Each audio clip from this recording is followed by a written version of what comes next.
ora mismo. Isyu pampubliko, isyu pagkao, isyu hatod aksyon sa inyo ora mismo.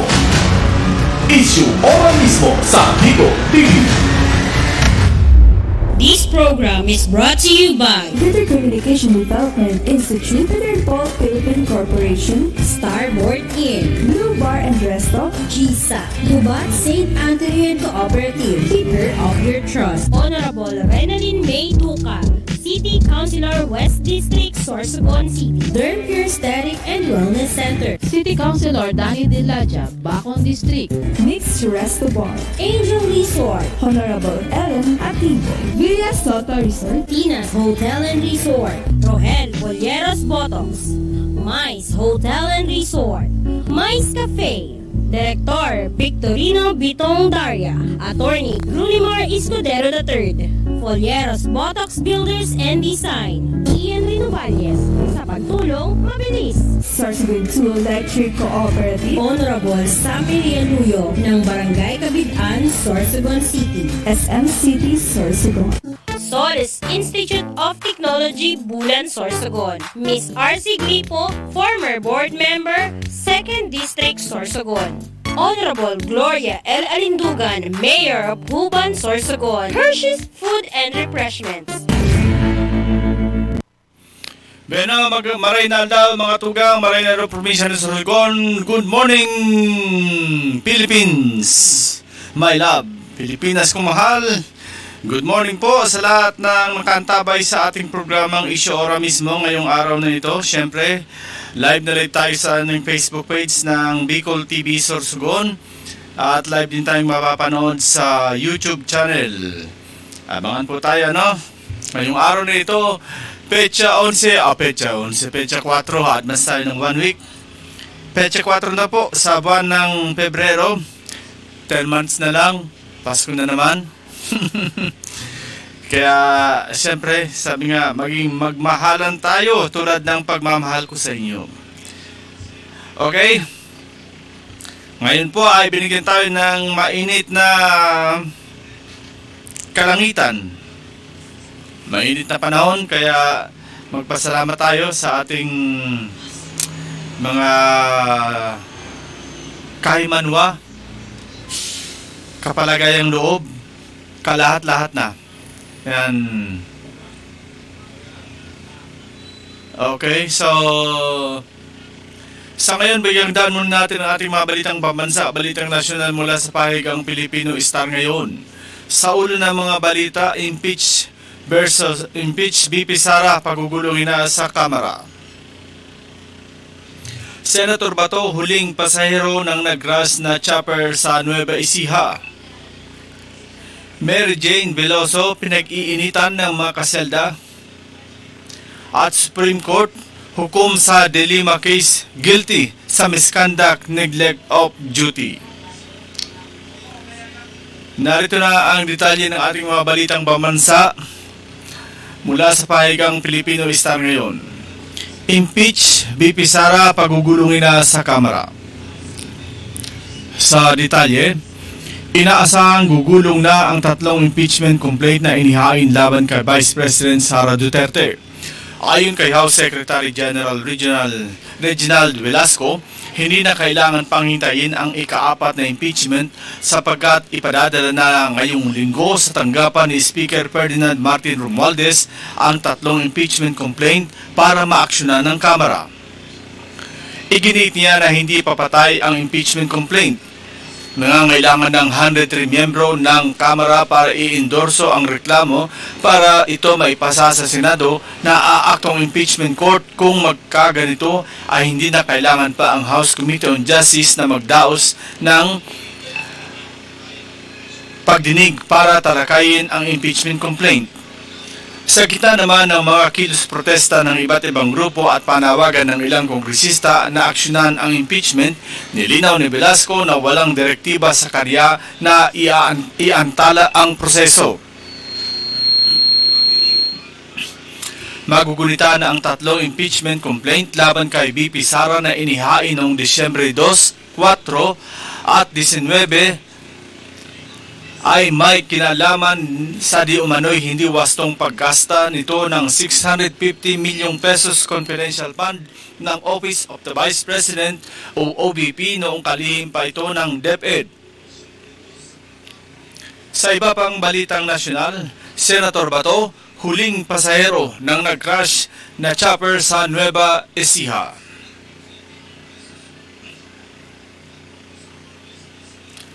Sa detalye, nakaligtas sa tiyak na sakuna si Senator Ronald Bato de la Rosa matapos na hindi magpahintay sa helicopter na bumagsak sa Nueva Ecija matapos siyang ihatid sa Baguio City noong nakaraang Sabado. Kinumpirma din ni de la Rosa na siya kasama ang dalawang security ang inihatid ng helicopter na pinalipad ng nasabing babaeng piloto na si Julia Flory Monzon Po, anak ng aviation magnate na si Archie Po. Ayon kay De La Rosa, pagkahatid sa kanya ay dumaan pa ang helicopter sa Pangasinan at nang muling lumipad ay bumagsak sa Guimba, Nueva Ecija. Sinabi ni De La Rosa na sa Imus, Cavite sila sunundo ng helicopter at smooth at maayos pa sila sa paglipad. Wala rin aniya silang napansin na kakaiba sa biyahe. Itunuturing ni De La Rosa na blessing in disguise ang nangyari dahil hindi na siya nagpahintay upang makaalis kaagad ang helicopter. Sinabi pa ni De La Rosa na masakit din sa kanya ang nangyari dahil isa rin siyang ama na napakabata pa nang namatay na babaeng piloto. Kasama niyang dumalaw sa burol si dating Pangulong Rodrigo Duterte na kaibigan din ng pamilya Po. Sa iba pang balitang nasyonal, Mary Jane Biloso, pinag-iinitan ng mga kaselda.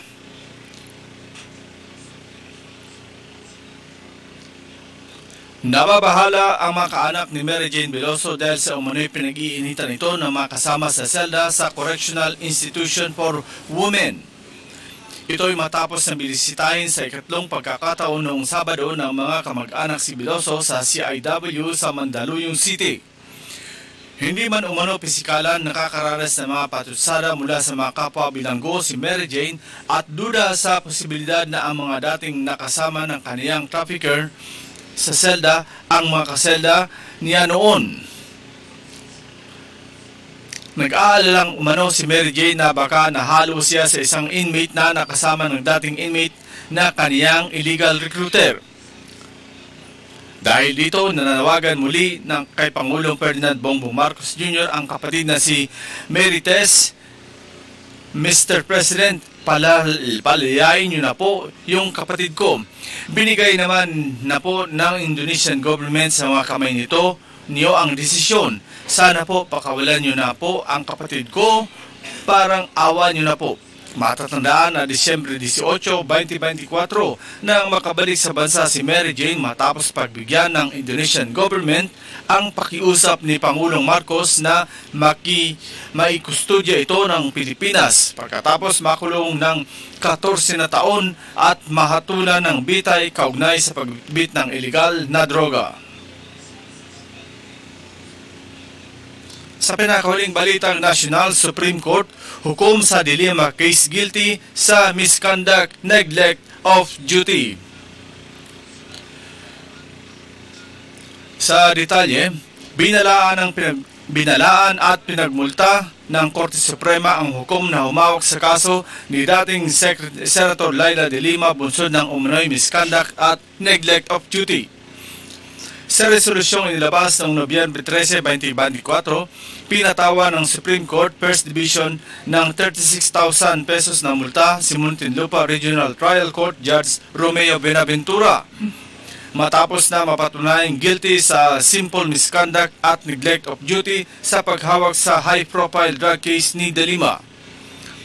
Kabilang dito ang 18,000 pesos na multa para sa simple misconduct at 18,000 pesos na para naman sa simple neglect of duty in the performance of non-performance of official functions.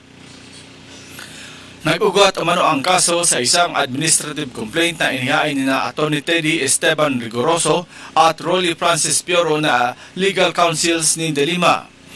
Ayon sa mga abogado, nalabag ni Benaventura ang judicial ethics na nagdulot ng undue delay sa pagdidesisyon sa motion for bail ng kanilang kliyente sa criminal case number 17-167 kung saan ang dating senador ay inakusahan ng illegal drug trading. Aniya dapat na kaagad nang nag-inhibit sa kaso ang hukom bunsod ng conflict of interest dahil ang kanyang kapatid na si Emmanuel ay may direktang papel sa paghahanda ng ebidensya laban kay De Lima. Yan po ang kabuuan ng ating mga balitang pambansa, balitang nasyonal mula sa pahayagang Pilipino Stan ngayon. Magbabalik po inyong likod, makalis ang ilang paalala. Issue ora mismo. Issue pampubliko. Issue pagkaro. Issue hatod aksyon sa inyo ora mismo. Issue ora mismo sa Bigo TV.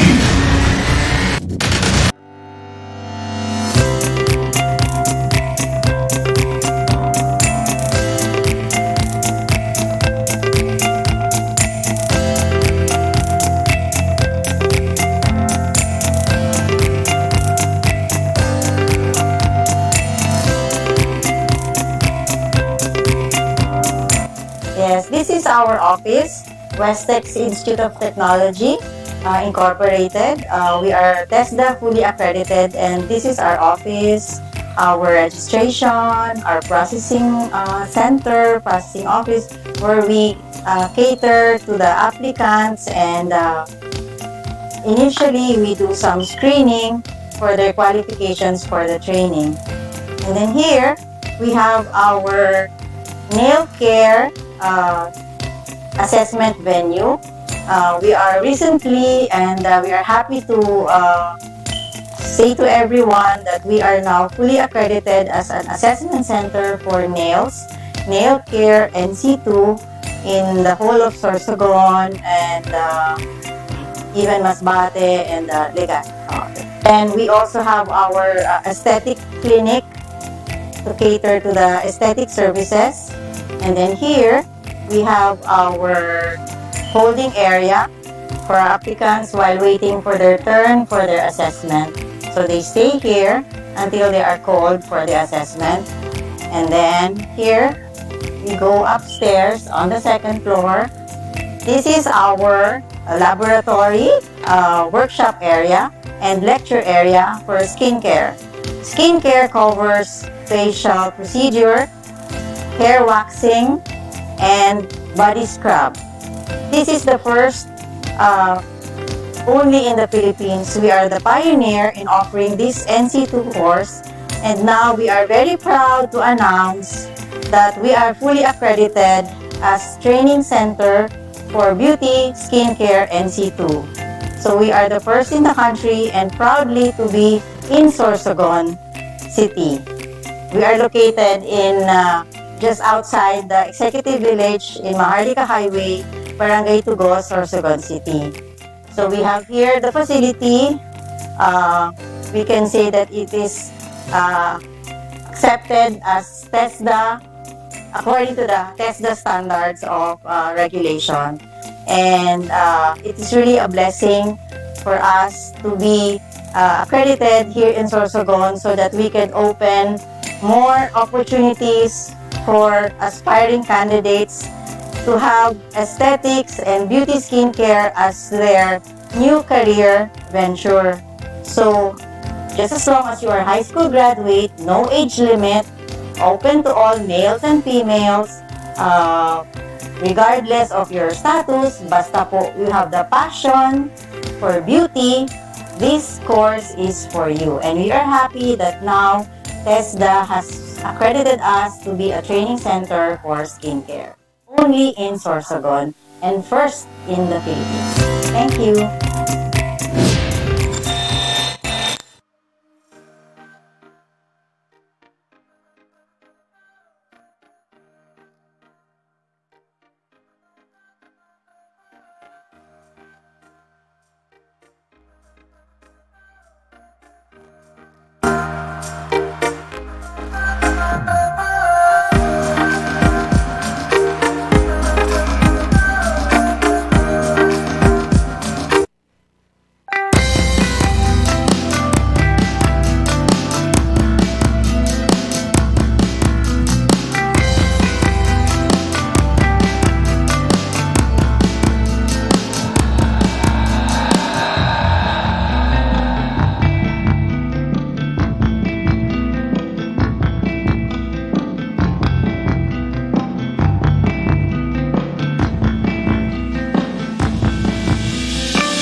ora mismo.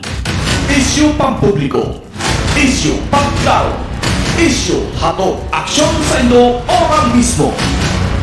Isyu ora mismo sa Bigo TV. Isyu ora mismo. Isyu pampubliko, isyu pagklaro, isyu hatod aksyon sa inyo ora mismo. Isyu ora mismo sa Bigo TV. Isyu ora mismo. Isyu pampubliko, isyu pagklaro, isyu hatod aksyon sa inyo ora mismo. Isyu ora mismo sa Bigo TV. Okay, welcome back sa yung programang Isyu Ora Mismo.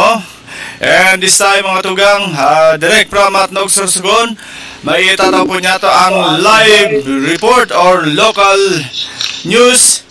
Hali kay Papa Maki. Okay, good morning Papa Maki.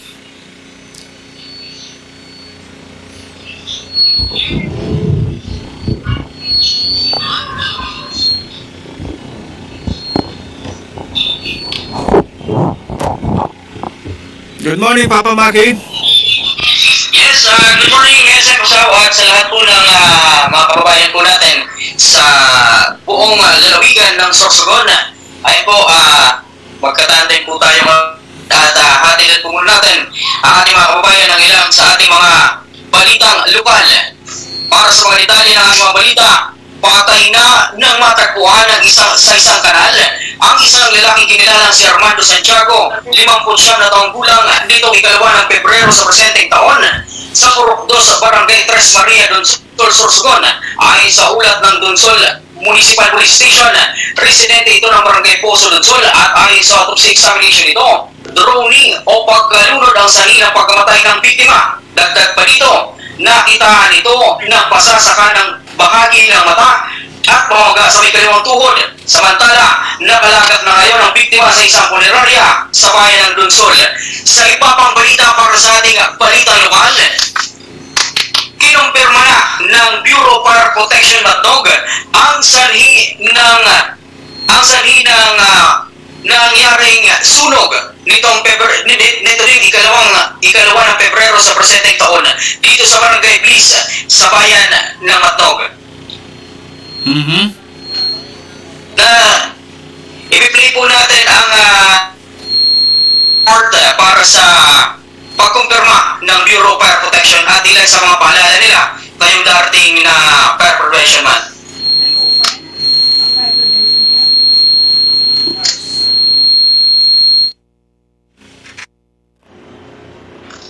Okay, SM, habang hinihintay po natin ang video, ay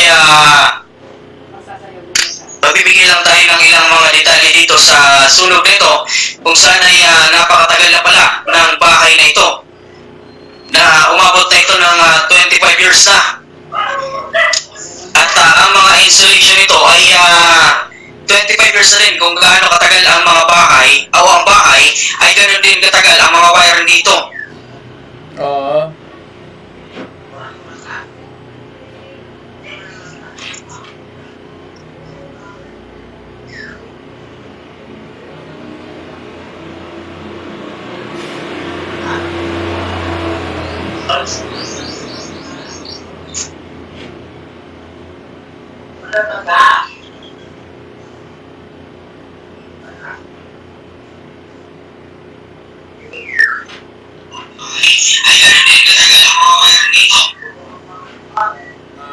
Ang nangyari, nagkaigusin electrical short circuit ang linya kasi ang balay ko pala is 25 years na and wala sin na pag-upgrade sa electrical installations nila ay napansin nila napulong ang mga alaga nila na mga tilo. Ngayon, makamundo kay sa mga kansaderiyang lang sa burbal ko nila kanina sa tinatahan Nasa program po. duman sa taong kwarto. Unfortunately, dahil natulos na riparo na kwarto sa laon pa lang yung kwarto nila nasusulod na late na nila namang nuhan. So wala man duman ki appliances na nakalaag Mansindaki, So, nakakuha kami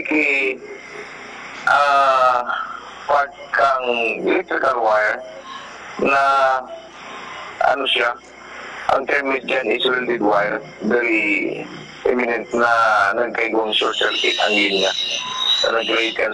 Tumagal ang sunog ng 30 minuto bago ito'y diniklarang fire out. Wala namang nasaktan sa nasabing insidente at wala namang nadamay na kabahayan.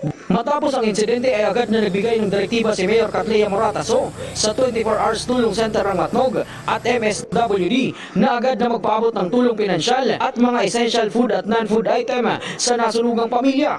Dahil naman sa agam-agam na kumakalat na wala umanong naging aksyon ng mga residente dito, ay dinipensahan ito ng isang residente. Ayon sa kanyang paglilinaw, hindi man nakuhanan sa mga naka-upload na video, ay nakita umano ng kanyang asawa na habang sumisiklab ang apoy, ay nagkaroon pa ng bayanihan sa pagsaboy ng tubig ang mga kapitbahay nito upang sana ay maapula ang apoy. Ngunit dahil sa mabilis na pagkalat ng apoy at makapal na ang usok, ay hindi na rin ito kinaya. Kaya hinintay na lamang ang bumbero. At dahil wala silang hotline number sa BFP, ay agad na tumungo ang kanyang asawa sa himpilan ng Bureau of Fire Protection. Samantala, dahil sa nasabing insidente, ay nagbigay din ng paalala si Bureau of Fire Protection Matnog Chief SFO4 Rene Ariate para maiwasan ang mga ganitong insidente. Kabilang dito na dapat ay palaging naka-phone book ang hotline number ng Bureau of Fire Protection sa mga telepono upang mas mabilis ding makarating sa kanila ang mga ganitong insidente. Sa kabus po na nagmamati ang programa na ini and sa mga maabot sa dinamisage, let's make sure po na sa tuya po ng mga electrical facilities na ayon po sa standard na nire-recommend ng National Electrical Code. Kaya mo po kahit po siguro sabi 100% kita, kaya lang po siguro doon na dahil kita magamit kay mga halantawa na nagkarahe para sa sarili na load kasi di po siya basta mag-trip po. Iwasan na po na magamit yung mga junction electrical extension wires, tapos karagahan na po kinakulo na load. Paresang po yan kang tao, may capacity lang yan na kaya niya narahon. Kung sumubra po diyan, mainit siya. Pag nag-init siya, pwedeng nasunog at iyang insulation and magkaigo sa singkasulo. Wala po nangyayaring short circuit. Pag nasunog ang insulation, dire-diretso na po yan. And naman ko nahiling kung gaano ka-importante na magkaigo ka mo battery-operated na smoke detector. So, yan po na battery-operated na smoke detector. Makatulong po yan. Mga 200 to 300 plus lang po yan. Bantay na yan, tambalay mo. Usok pa lang, ma-alarm na siya, makamang na po kita. So, as much as possible po. Oo man po yan kapritsyo. Sa gabos tabi na nagmamati, alam ko ang cellphone niyan is basic necessity na siya. Lain na siya luho. So dakulo lang yan, may kapot na cellphone. Tapos pag may nangyaring kasalo, ang pinigay po nila na nag-FB live na sinda. Tapos ano yun yan, bumbero? Dapat po yung ka mo hotline number, nakasave sa diring ng mga cellphone. Kaya everywhere, anytime na may matuparan ka mong sulo, itawag lang po sa hotline number ng Bureau of Fire. Paski po naluwas yan sa tuyang area of responsibility. Pag lumawag ang fire call, nabanggit nito po sa ilang lugar, ipapatuloy po yan sa pinakahalan ni Sendong Fire Station. Mula dito sa bayan ng Matnog, Maki Gomez, Bicol TV. Okay, si Maki, ang report niyan tungkol sa nangyaring kasalo dyan sa Matnog, Sorsogon. Okay, Maki? Maki, may karagdagan pa kita ang balita? At yan po ang kabuuan ng ating balitang lokal mula po dito sa bayan ng Matnog sa ating pong nakalap na balitang lokal sa buong lalawigan ng Sorsogon. Thank you very much, Maki Gomez, sa imong mga local news para sa update kan Sorsogon para sa programang Isyu Ora mismo. Magbabalik po si Maki Gomez orat dyan para sa satuyang sabi nga ni pakikisumaro sa programang Isyu Ora mismo. Abangan po. So, okay Maki, dagos-dagos kita. Sa ngunyan, Roll ang video ni Maki. Kumusta sa tuyang sitwasyon dyan sa Banwanin, Matnog? Yes, SM Sao, as of now, okay naman ang sitwasyon dito sa bayan ng Matnog. At yun nga, may nangyari na kasulo mga nakaagi na pitsados na pinag-iingat man kana Bureau Fire ang Lambang Saro. As in, sa overall, medyo mainit ang politika. Nag-iinit na, kumbaga sabi nga ni papalapit na, kaya mas lalong umiinit na. Hindi lang dito SM, kundi pati na rin sa ibang bayan siguro na alam natin, medyo mga malaki ang maglalaban-laban sa politika. Okay, diretso lang kita, no? Maski di pa nalalag ang video mo, pika na pa ang video mo. Iba talaga pag gwapo dahil masyado nakalog sa video. Anyway, Papa Maki, since suminit na nga ng politika, in what way masasabi ta na talagang baga na nag-iinit ang politika sa papanong sa arena ang gulo nag-iinit ang politika dito sa Sorsogon? Alam mo, SM, unang-una, kung tayo ay, syempre, nasa komentaryo tayo, no, wala naman sigurong masama na i-ano natin ang ating mga samot-saring mga opinion. Una-una ay nagulat tayo nung buong akala natin ay wala nang lalaban sa kasalukuyang administrasyon. At nagkaganon nga, nakikita natin, medyo uminit ito at umugong ang eleksyon dito sa Sorsogon nang lumaban itong si Mayor Katleya Morataso ng Matnog. So hanggang sa tuloy-tuloy na ito. Ngayon nga ay marami na ang nag-aabang ng mga survey dito. Pero ayon sa ating nakalap ay medyo gumaganda ang survey nitong si Mayor Katleya Morataso. Bagamat hindi pa ito gumagalaw ng tuluyan kasi hindi pa naman talaga campaign period, pero madami na ang nagsasabi sa ibang mga sektor na nagpalabas din ng kanilang nagpalabas din ng survey SM. At dito naman masasabi natin na mainit ang politika. Bakit di ka nga naging mainit ang politika? Kung titingnan natin, sa paglaban nitong si Mayor Katleya Morataso, kung iisipin natin, 3 gobernador ang kalaban nito. SM. Oo, 3 gobernador, ha? Oo, 3 gobernador. Bakit? Yung kasalukuyang gobernador, si Governor Edwin Buboy Amor, sumunod dyan, ang kalaban naman ng solid sa bayan ng Matnog ay ang dating gobernador, si Bupit Lee Rodriguez. Ngayon naman, siyempre hindi pwedeng hindi kakampi yung nanay nito.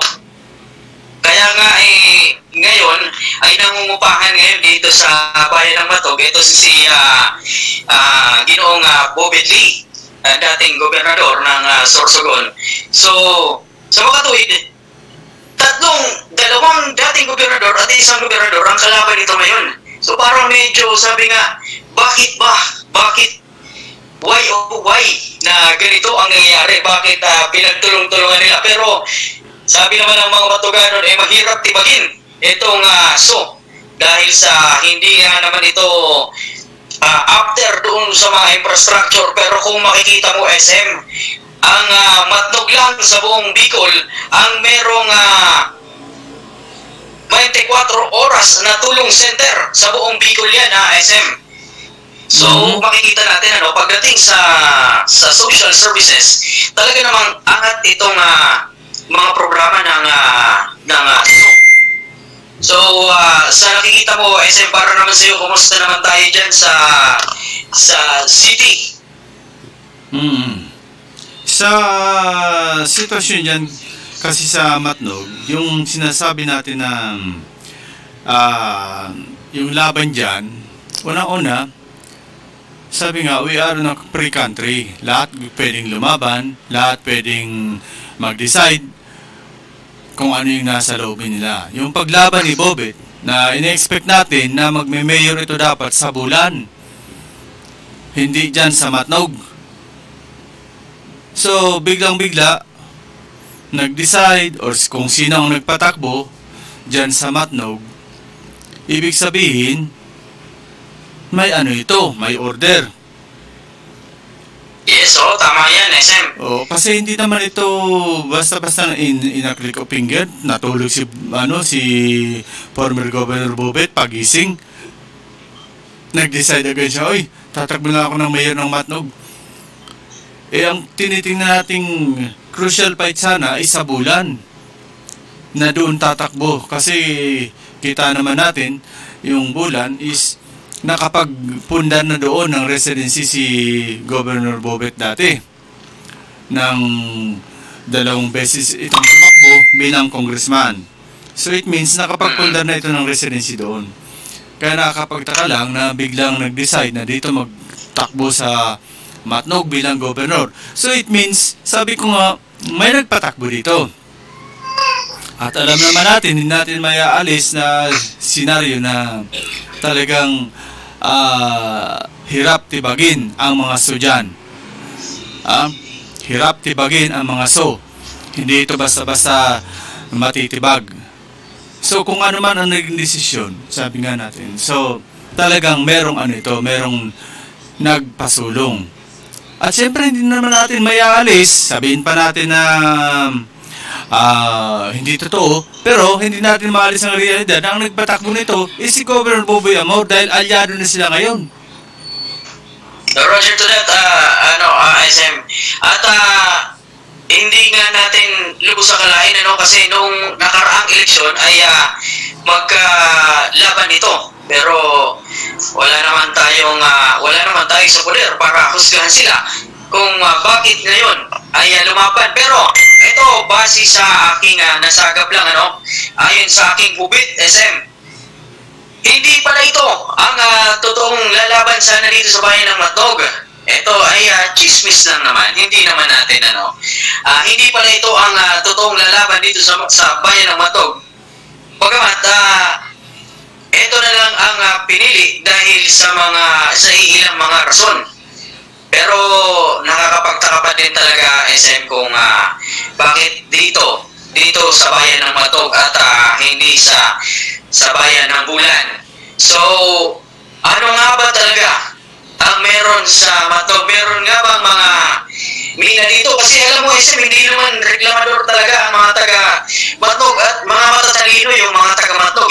In fact, ayaw nga nila ng mga proyekto na dadampingan yung mga karagatan kasi pauna-una paano yung kabuhayan, paano yung karagatan nila. Sabi nga yung tinalakay ko nung nakaraan sa aking sa naging programa, sabi ayon sa mga komento doon ay kung lalagyan dito sa bayan ng Matnog, kung itong magiging programa nila, paano na ang karagatan dito sa Matnog?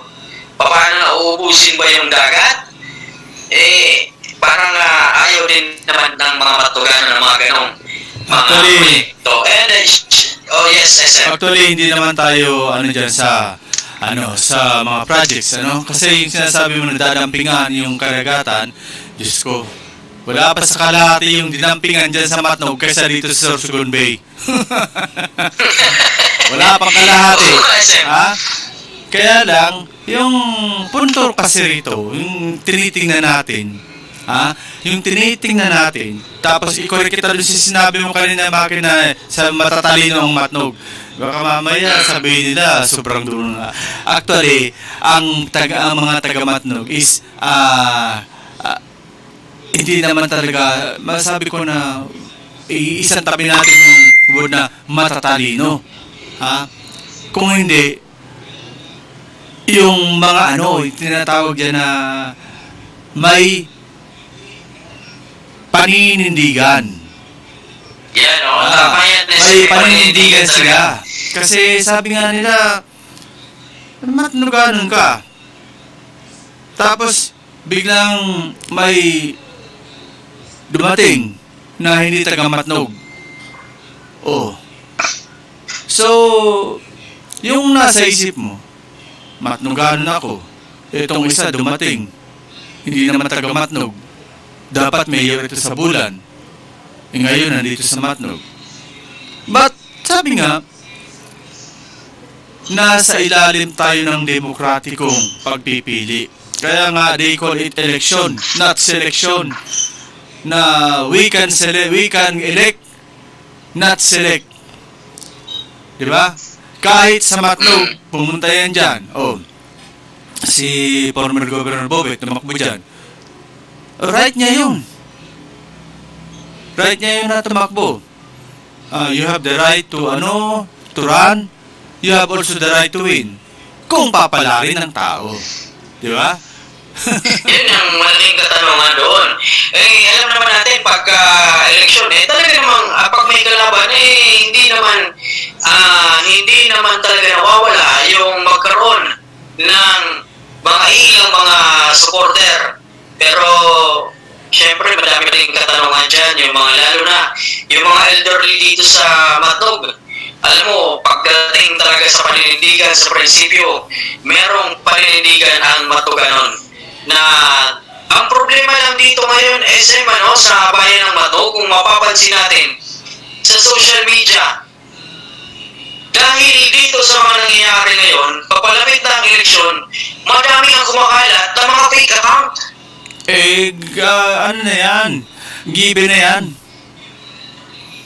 Tapos ngayon, parang sinisisi ngayon sa kasalukuyang administrasyon, pero kung susuliin natin, parang taliwas naman ata yun. Kasi iba ang laman ng kanilang mga posting. Kumbaga, parte na ba ito ito ba ang pamamaraan ng politika ngayon? Kailangan bang gumamit ng mga dummy account, ng mga troll account? So sana payo lang din po natin SM sa mga politiko na isasabay na din natin. Payo lang din natin SM sa lahat po ng politiko na ngayon alam mo kasi yung mga ganyan na mga troll accounts, mga fake accounts, mga rin yan, kumbaga yan ang tinatawag na trabaho nila. Dyan sila sa sweldo Dyan sila sa sweldo. Hindi naman natin ito pwedeng pagbawalan. Because lahat pwedeng naghahanap ng trabaho. Nagkataon, trabaho nila yan. Nagkataon yan ang trabaho nila, kaya wala tayong magagawa. Trabaho nila yan. Pero ito, payo lang natin SM sa mga politiko ngayon. Lalong-lalo na, nagpalabas naman ang gobyerno nasyonal, lalo na ang DSWD, na wala ng mga politiko na magpapapicture sa pag-distribute ng mga relief goods. Pero madami tayong mga nakikita mga politiko ngayon. Kahit nga dito sa Matnog, merong ilang mga kandidato na makikita natin sa pag-distribute ng DSWD, naandun sila. Ang masakalog dito, bakit hindi dumadaan sa tamang proseso sa guidelines na binigay ng DSWD? Hindi ito dumadaan sa MSWDO na kung saan sila dapat ang mag-distribute nito. Even though galing sa provincial, yan yung lilinaw natin sa DSWD. Pero bakit nga ba hindi? Sana kahit yung DSWD nila mismo ang gumawa ng action dito. Ganun din, iwasan din natin ang lalong pagiging epal pagdating dito ngayon sa eleksyon. Kasi parang sa sobrang kaipalan natin, parang pati yung imahe natin ay naapekto na. So, kaya SM, sana huwag tayong masyadong umepal sa mga programa ng gobyerno, lalo na kung hindi naman tayo opisyal. Alam mo, speaking of epal, kalakaran na yan. Kaya nga, kaakibat ng epal ang pagiging makapal. Walang mag-e-epal kung walang makapal ang mukha. Di ba? Kaya, given na yan eh. Yung mga pagpapa-epal na yan, ano magagawa niyo eh? Makapal ang mukha ko eh. Kaya kailangan magpa-epal dahil ako makapal. Yan ang sistema ngayon.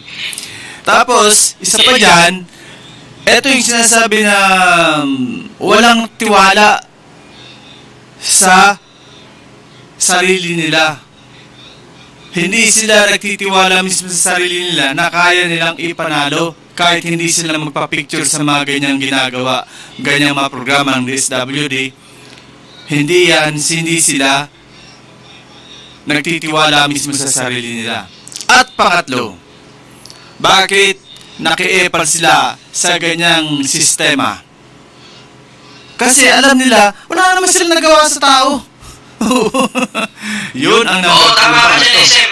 Kaya base dyan sa mga sinabi mo, bibigyan din natin, SM, yung mga kababayan natin ng mga paraan para matukoy ang mga epal na politiko. Bibigyan natin sila. Halimbawa lamang nito, sample natin. Yung dating hindi ginagawa ng politiko niya, nakikita nyo sa mga picture ngayon, halimbawa na lang, yung pagtitinda ng ice candy, pagtitinda ng palamig, kung hindi yan ginagawa ng dating politiko tapos ngayon, ipal na yan. Makita mo, syempre, una-una mayaman yan. Hindi nagpapala ng putik. Tapos, makita mo ngayon sa Facebook post, nagpapala na siya. Samantala, pwede naman niyang makikita mo doon sa picture, madaming walang hawak, pero para makapagpa-picture siya, hawak niya yung pala na may putik, epal na yan. Isa pa, yung pagbubuhat ng bigas, madami na ito sa nasyonal, hindi lang sa nasyonal, kundi pati na rin dito sa lokal.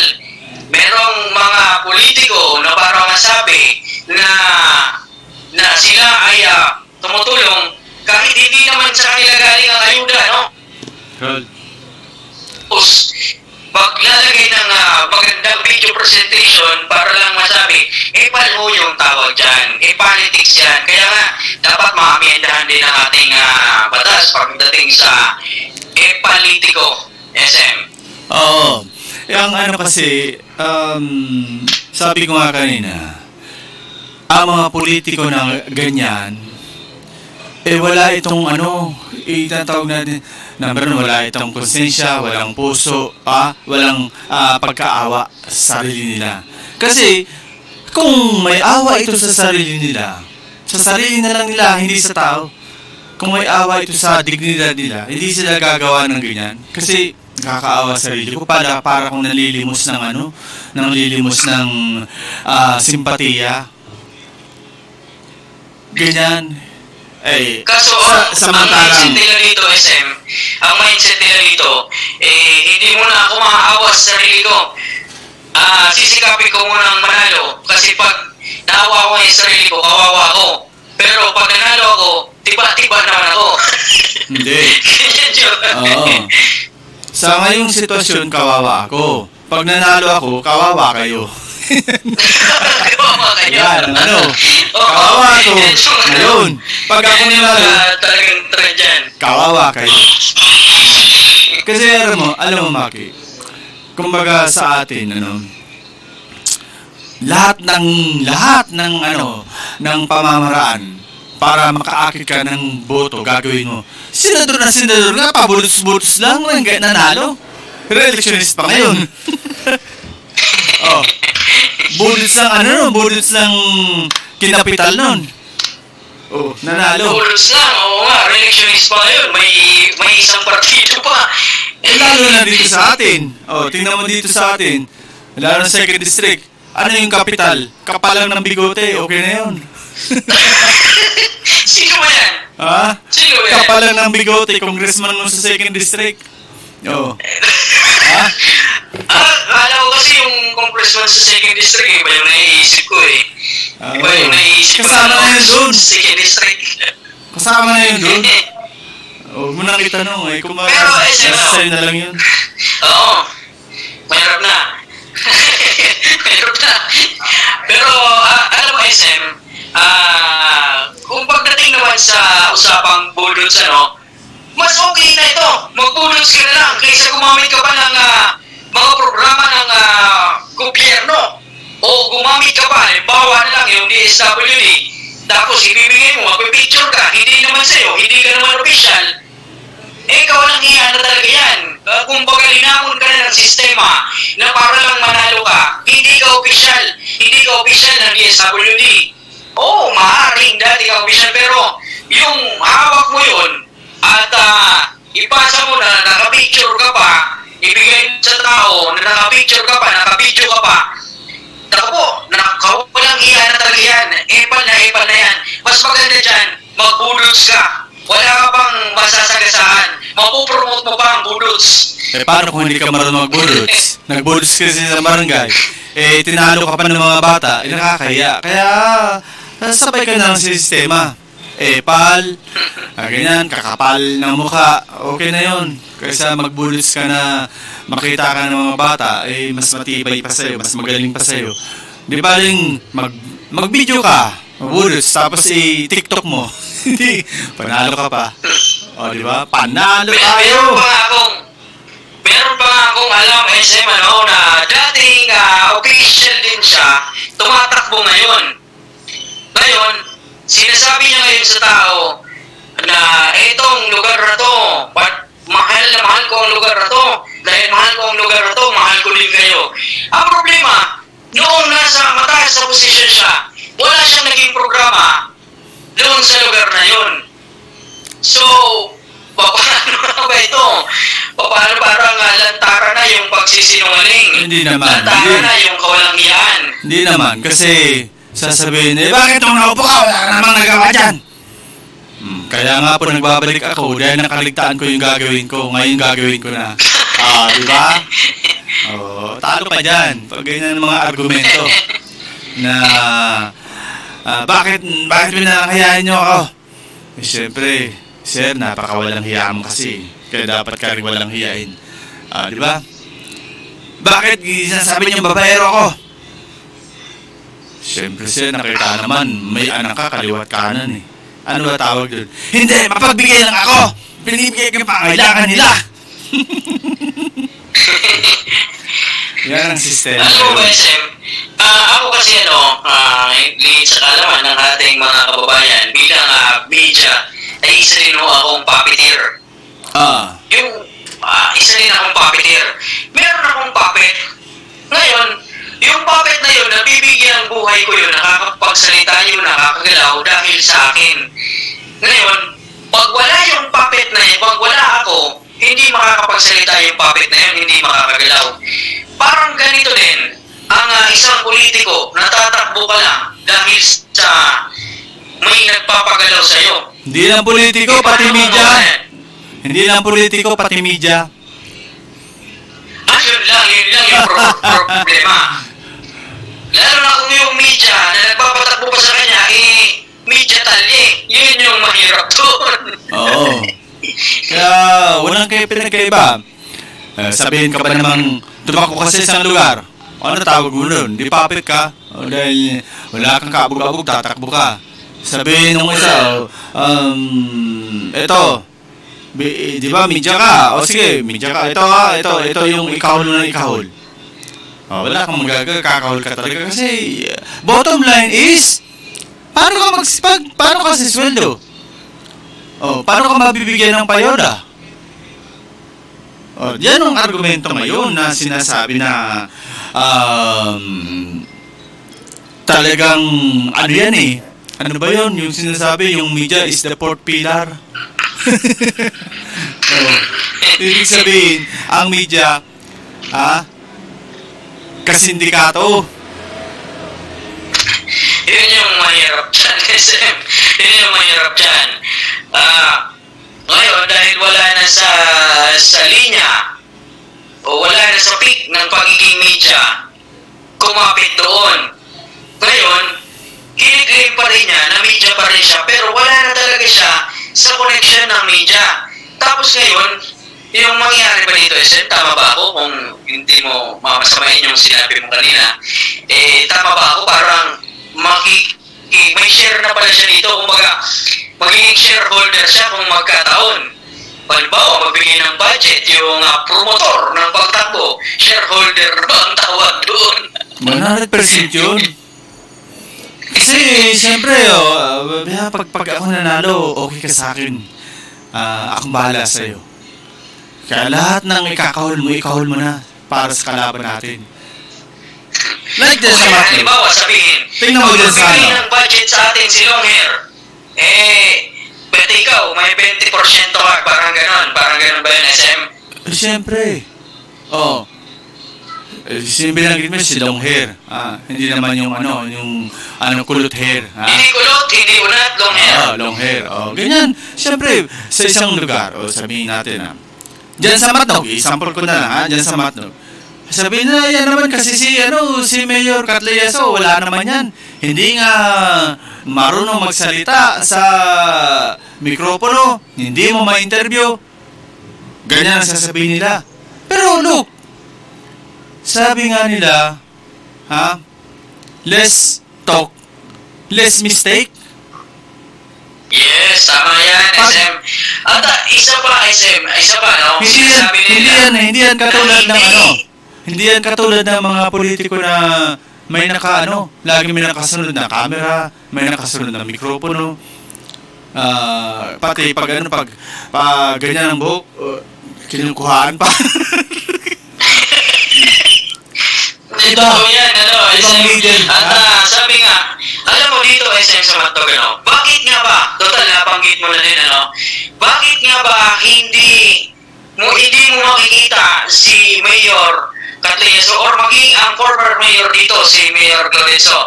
Ito, base sa ilang taon kong pag-stay dito sa Matnog at sa akin na din pagsisiyasat, ayon din sa mga tao na nandito, ayaw kasi ng magkapatid na pinipicturan. Papipicturan mo din yan, pero panakaw. Hindi sila nagpapapicture. Bakit di ka mo? Sabi nila, bilang isang alkalde na umahawak ng isang bayan at ikaw din ang ulo ng munisipyo, lahat ng nasa munisipyo, lahat ng opisina, may function yan. So ngayon, kung halimbawa, kailangan ng taong bayan ang tulong ng DSWD, hindi ko na niya kailangan na pumunta doon. Bakit? Naandyan ang DSWD. Yung kailangan lang, makarating yan sa tao. Hindi nyo na ako kailangan doon picturean kasi hindi naman nangangahulugan na wala ako doon, hindi yan makakarating. Sinisigurado nila sa lahat ng branch ng munisipyo na dapat functional. Bakit? Tinitrain din yung mga tao na para magawa nila yung mga function nila, yung mga job description nila. Kasi kung pupunta pa doon, paano nila magagawa yung trabaho? Yung importante, may command. And yung mga tao naman, lahat ng command, sinusunod. Katulad na lang, SM, yung nasunugan. Or mismo, pagkasunog, nagbigay ng direktiba si Mayor Catleyaso sa tulong center ng Matnog. Itong 24 oras na tulong center. Nagbigay ng direktiba sa MSWD, padalahan nyo ng tulong pinansyal, padalahan nyo ng essential food at non-food item. Nakita ba natin yung picture doon ni Mayor Catleya? Wala. Dahil alam na niya na lahat ng ipag-uutos niya ay susundin dahil yun ay mapupunta din sa tama, mapupunta din direkta sa mga tao. Yun yung punto doon. Kaya kung may nagahamon nga na debate, ano ba yung kailangan pagdebatehan? Sila yung gagawa ng issue ba? Tapos sila yung mananalo? Parang kapulisto ka na ata yung mga ganyang bagay. Hindi na kailangan ng debate pa, hindi na kailangan magsalita. Action ang kailangan ng tao. Yan yun, SM. Oo nga. Yung sinasabi kasing sitwasyon dyan sa Matnog, yung sinasabi na 24/7 na Tabang Center? Tulong Center. Tulong Center. Diyan sa Matnog. May nagsabi niyan, 24/7? Hindi mo makita si Mayor dyan maghapon? Bakit? Hindi naman yun ang opisina ni Mayor. Ang dyan, hindi lang 24/7 tulong center ng Matnog. Hindi ni Mayor Catleya, ng LGU Matnog. Alam nga namang si Mayor pang mag-estima sa'yo na, Ano nangyari? Ba't nasunugan ka? O ano nangyari? Ba't wala kang makain ngayon? O ano nangyari? Ha? Bakit hindi kayo makapaglayag ng inyong mga bangka? Parang ganun ang sitwasyon na gusto mangyari ng mga kumukontra dyan kay Mayor. Halimbawa, naupo dyan sa Mayor 24 hours, may pumunta dyan. Ano sasabihin ng tao? Mayor, pahingi ng pambili ng bigas. Ano ibibigay ko? Nandito ako nakaupo maghapon. Imbis na nakapagsulisit ako ng para sa inyo. Ganun yung sitwasyon na hahanapin mo yung mayor, hindi mo makita. Alin yung importante? Wala ang mayor na ibigay yung pangangailangan mo, o nandyan ang mayor, sasabihin ng mayor, bumalik ka na next week kasi maghahagilap muna ako kasi hindi naman ako makapagbigay sa'yo dahil nandito ako maghapon. Diyos ko Santissima. Tama yan, SM. At mapapansin mo, SM, itong tulong center, napakaganda nito kasi napagalaman ko din. During the time of Senator Jesus Solero, nung governor pa siya, nung time na yun, bago siya maupo, wala pang Tabang Center ang Sorsogon.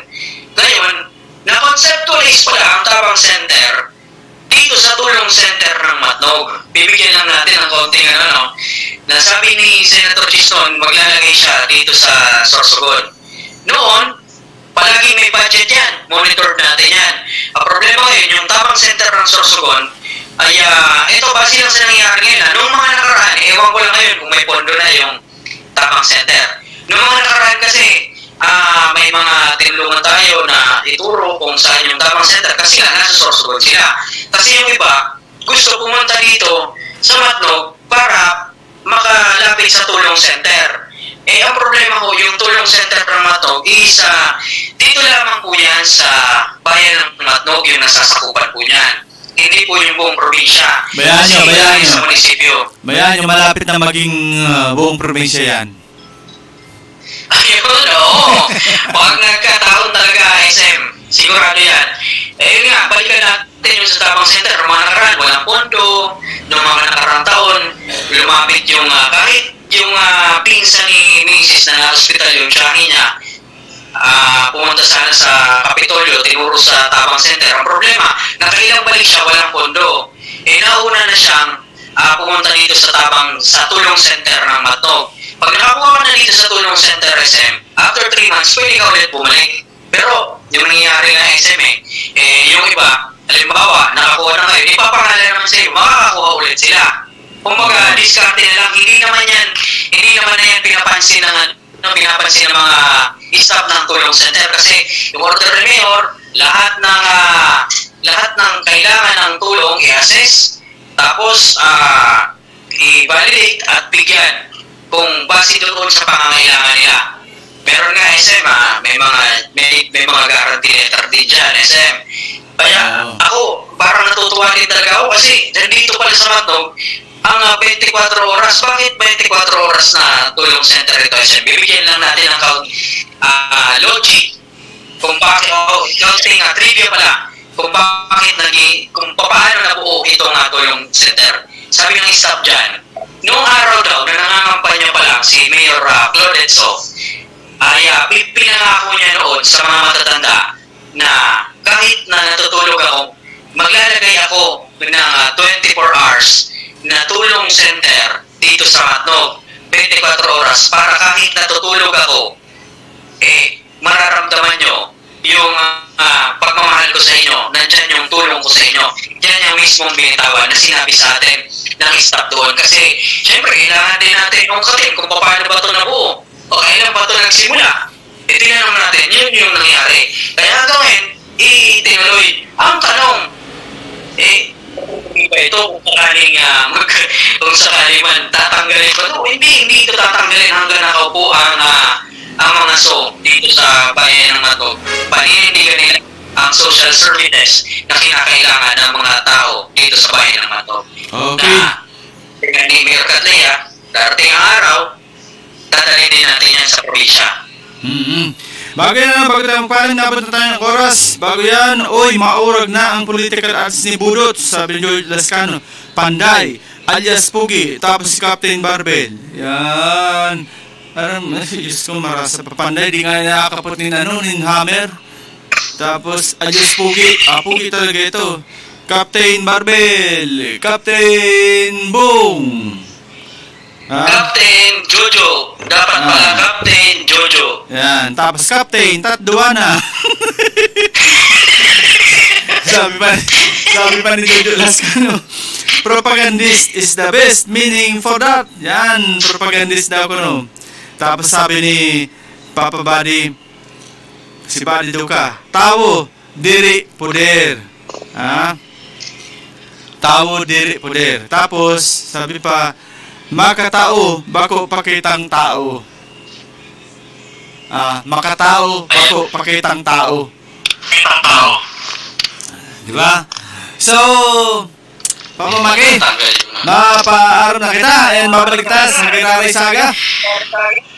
At yan po ang ating mga samot-saring mga talakayan sa ngalan po ng buong staff ng Bicol TV Sorsogon at ng mga kababayan po natin. Magandang umaga po. Sa muli po, ako po nakasama ng aming bossing SM Sauro, Maki Gomez. Papa Maki, sabi Digdio, Panday.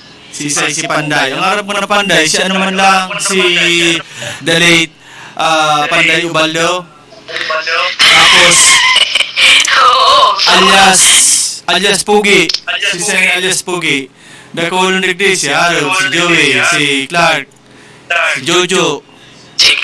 Tapos, Captain Barbel. Tandaan mo, base pagkatapos ng eleksyon. May Pugi man pa din sa Castilla.